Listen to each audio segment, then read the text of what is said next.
Student, उम्मीद है आप सब लोग खैरियत से होंगे। स्टूडेंट, आज का हमारा टॉपिक है chemical equilibrium.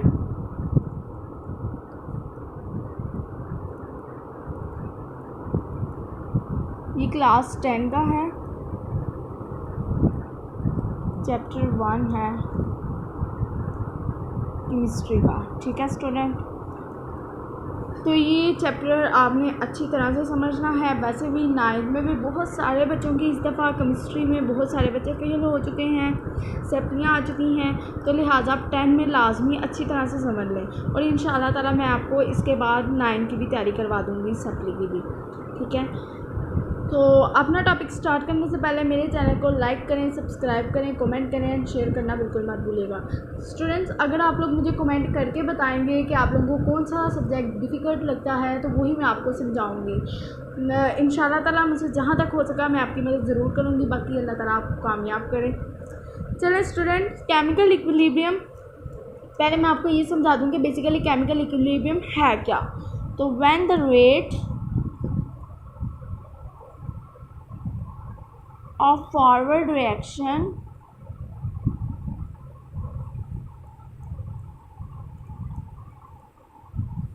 is the same as the rate of reverse reaction.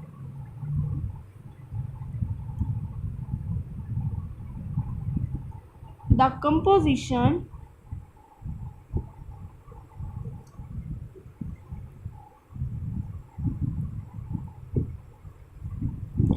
of reaction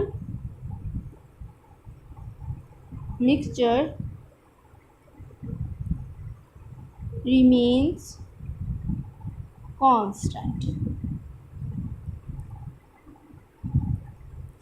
जिसमें के रेट ऑफ फॉरवर्ड रिएक्शन और rate of reverse reaction same हो। ऐसा केमिकल इक्विलिब्रियम एक ऐसा रिएक्शन है जिसमें फॉरवर्ड रिवर्स दोनों रिएक्शन सेम हो और उसकी the composition of reaction mixture constant हो, उसको हम कहेंगे केमिकल इक्विलिब्रियम। ठीक है, मैं दोबारा से रिपीट कर देती हूँ कि जिसमें फॉरवर्ड और रिवर्स दोनों रिएक्शन सेम हो और उसके composition of reaction mixture constant हो, बच्चा उसे हम कहेंगे केमिकल इक्विलिब्रियम। नेक्स्ट इसकी 2 पॉसिबिलिटीज़ हैं, वो है पहली है static equilibrium.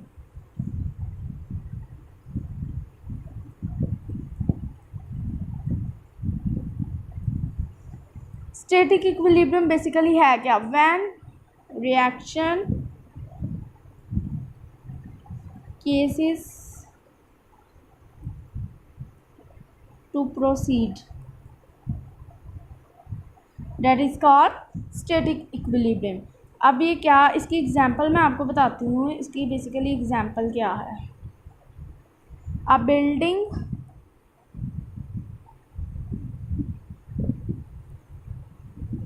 remains standing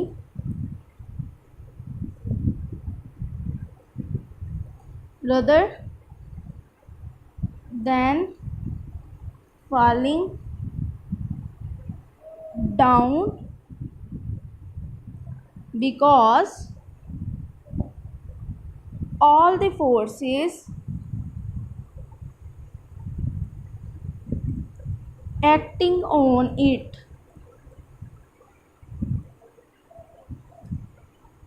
are balanced। ठीक है, टिकली स्टूडेंट, इसको आपकी इसकी एग्जांपल से ही आपको समझ आ जाएगा कि एक बिल्डिंग है वो खड़ी है rather than falling down। वो क्यों है? क्योंकि उस पर जितनी भी फोर्सेस एक्ट कर रही हैं वो सारी बैलेंस्ड हैं। समझ आई? When reaction ceases to proceed, मतलब कि जो बिल्डिंग, इसकी एग्जांपल से बच्चा आपको ज़्यादा अच्छी तरह समझ आएगा। आप एग्जांपल समझें इसकी तो आपको डेफिनेशन खुद ब खुद समझ आ जाएगी कि क्या है। A building remain standing rather than falling down because all the forces acting on it are balanced. अगर वो फॉलिंग डाउन मतलब ऐसे है ना बिल्डिंग, ठीक है, तो वो खड़ी है, ठीक है, वो बिल्डिंग जो है रिमेन स्टैंड ऐसे, ठीक है, तो वो क्यों है, क्योंकि उस पर जितनी भी फोर्सेस एक्ट कर रही हैं ना वो क्या है, बैलेंस्ड है। अगर वो बैलेंस ना होती तो वो बिल्डिंग गिर जाती। समझ आई। एक ये है स्टूडेंट। दूसरा जो है वो है हमारे पास dynamic equilibrium.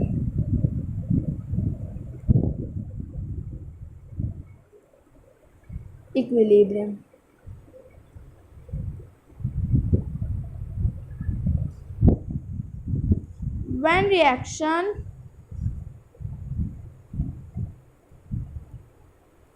does not stop, only the rate of forward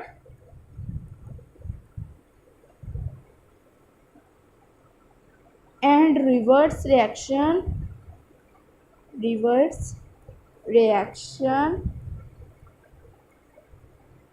become equal to each other, but take place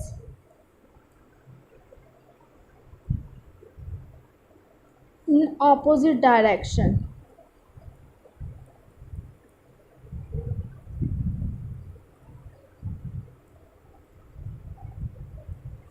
एक और चीज़ है, डायनामिक का मीन क्या है।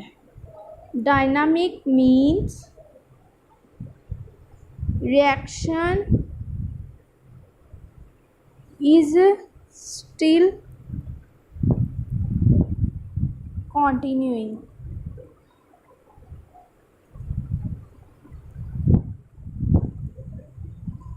ठीक है, at dynamic equilibrium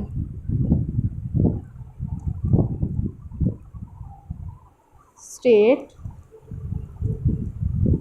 rate of forward